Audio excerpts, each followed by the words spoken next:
Uh, what is this morning? Good morning. Yeah. I'm Joe Armstrong, and I'm Chester and Esther's third child, second son. You haven't interviewed Jim yet, so I guess they do the most important people first. Jim is the oldest. He lives in Cohocton. In fact, he's the mayor of Cohocton. Kay is second, and I think you've already interviewed her. And Debbie, you just interviewed her and her husband. And she's the youngest, and I'm the third. I was born in a long time ago, 1945. In fact, that was the year, the war was going on, and Leo was in the Army. That's my uncle Leo. He was in the Army, and they're getting ready to draft my dad. And luckily the war ended, so apparently they heard he was coming, and they wanted to, they didn't want to face him. But anyway, that was back in 1945. So I've been around for quite a few years, 61 years old, and today's July the 3rd, okay, and 2006, just in case any of you need to know the date. And actually it's 9:30. I'm over here helping my cousin Randy, who is Leo's maybe fourth or fifth son. Yeah. And so I'm over here helping him. He's putting a little addition on his house. He provided coffee and donuts.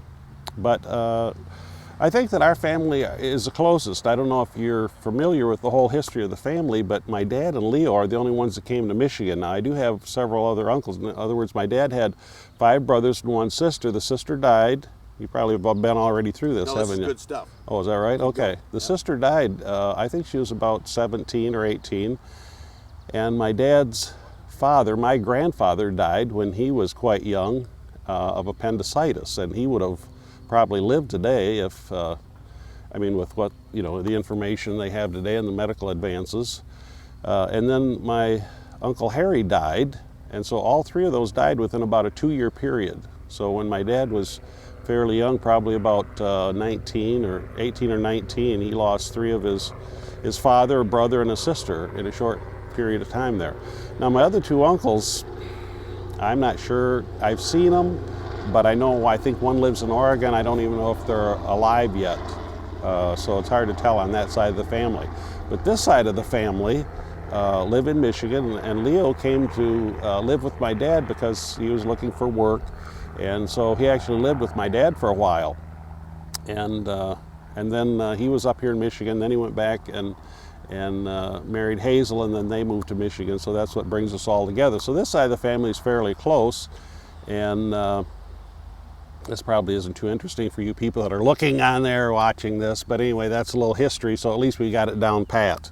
I'm married, and I have 3 beautiful children, and then one that looks like me. And I've been married for 32 years, I think, around there. I got married in December the 7th, the day they dropped the bomb on Pearl Harbor in 72. Or no, it was 73. So you do the math, I don't know. But don't tell my wife about that, okay, because she thinks that I know. I've been teaching school. I teach school around suburban Detroit and in West Bloomfield. I've been there for 34 years, and I'll go back again this fall for 35 years. But on the side, I do masonry, and that's why I'm here helping Randy. And hopefully we'll get things straight and on the level, but he probably won't notice anyway, so don't say anything to him about that because it's going like downhill, okay? But that's okay. What is there any other information you need to know? Let's walk through the basics. Sure. Your wife's name, and then walk me through all your kids. Okay. My wife's name is Linda, and I met her. Actually, it was a blind date. I went to a wedding, and I saw her there, and at the time I thought, wow, she's too young for me, and she's younger than me about 5 years. And but anyway, she was, caught my eye. And then we dated, I think that was in October. So at the end of October, I had a date with her. And we had, I don't know, maybe 5 or 6 dates. Well, we got married the same year, December the 7th. So I knew her for about maybe 7 or 8 weeks. So I guess those short marriages really do work, I guess. At least in my opinion. You'd have to ask her what she thinks. But And then a couple years later, Josh is our oldest. He was born, and he's 30 now. And then there's Troy. He's 28. They're all about 2 years apart. And then Rachel, by the way, this is a picture of her wedding that I forgot. That's her in the middle in the white gown, and her husband, Glenn. She's the only one of my kids that are married. And they've been married for about 4 years. They're just expecting their first in August. In fact, they're going to name him Maverick, according to what they say. So you won't see him on this, unless you see her. Anyway, okay, so then we had, then Rachel.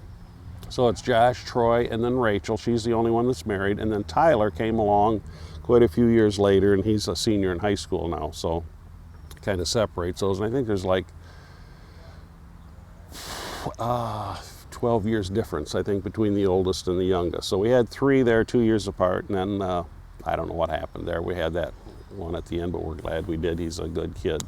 The other 3 are living with me now, which I guess we treat them too nice. They just won't leave, Some of these kids come back and they live with their parents, and you know how that goes. So that kind of gives you a history of my family anyway. And by the way, that was my sister Debbie that was interviewing here, and her husband that I interrupted. Sorry about that. So I apologize, to all you people that I'm sure are watching all that. And what else do you need to know? Good stuff. Why don't we stop tape for a second? Okay. We're almost out. Yeah, as a kid, I remember, as I mentioned earlier, the only uncle really that we knew of my dad's was Leo, and we would see them, I would imagine, probably once every couple months, and they lived out in the Clarkston area, which is very interesting because I think that was one of the reasons I moved to the Clarkston area. I liked that area, and to us, we lived in Wall Lake, and that was the farm, So they had animals over there, and Hazel had some chickens and that sort of thing. So, but I can't remember how young I was when we would start visiting with them because they were, they'd come visit us. But I think we would go visit them more than they came to see us.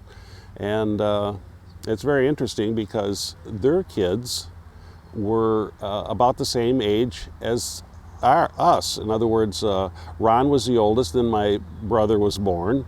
And then Gary was born, and then Kay was born, and then Neoma was born, and so we were kind of fitting right in there. So everybody kind of had a play partner, and we were all about the same age. So it was interesting that when we went over there, we actually, everybody had a play person that they would play with.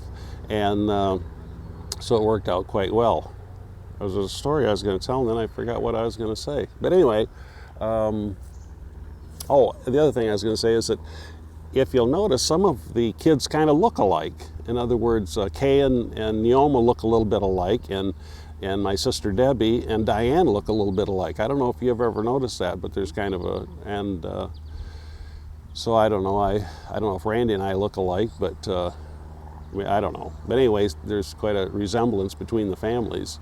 So, and I remember going over there, and we would play hide and go seek, and just all the games that kids would play, and it was kind of a, old-fashioned lemonade ice cream stuff. So we'd get together for ice cream, and then when my grandma would come up from Missouri, we'd quite often get together, and I remember picking her up at the train station. She'd always come in on the train station, and either Leo or my dad would pick her up, and then they'd transfer back and forth, and so that was a good time. So we had a lot of fun as kids, and I remember one time when Eric's dad played a little trick on me, but they would have animals over there, and they had an electric fence. And so he was sitting on this log, and he says, "Hey, come on over here, I want to talk to you for a minute." And so me being, naive and not familiar with that sort of thing, I walked over there, and he was sitting on a log so that the electricity would not go through him. So he grabbed a hold of the wire and then grabbed a hold of my hand so that I was the one that grounded the whole system, and I'd get a shock out of that. And they thought that was a pretty good laugh. So I was pretty naive because I was this old city slicker, although we didn't really live in the big city. But so anyway, he played that little trick on me, and of course Neoma, being older, her and Kay would try to play tricks on us. They would give us crackers with pepper on it and try to get us to say words, and then we would play. Our version of spin the bottle was that you spun the bottle. We were sitting around in a circle, you spin the bottle, but then whoever it pointed to, the other end of the bottle, would tell that person they had to go do something. And so I remember we would, somebody, okay, you got to go tell Leo, Uncle Leo something, and so they would always, because I was the youngest, they, somehow the bottle would always stop there, and we'd have to go tell them something. So Barb and I, she's a little bit older than me, but just months, and so they would always play tricks on us. And in fact, Kay's still playing tricks on me today. I never did get over that. But what else do you need to know? Is there We're going to talk about, why don't we talk about your mom and your dad and what they were like as a couple? Ooh, what were they like as a couple? Well, you know what? If I could choose parents, those would be the ones I would choose. My dad was very religious. He found the Lord when he was, newly married. And he has never turned or wavered from that, and he's took us all to church. Even before I was born, I went to church. So when I was a kid, we would go to church Sunday morning, Sunday night, and Wednesday. I mean, that was like automatic. It wasn't something that you'd ask, hey, are we going to church today? It was just, okay, get dressed, we're going. I mean, there was no question about that. So we were all raised under those circumstances. So it was a very traditional family, mother, father, white picket fence, that sort of thing, and church-going people. And to this day, it's had a big impact on all of our lives.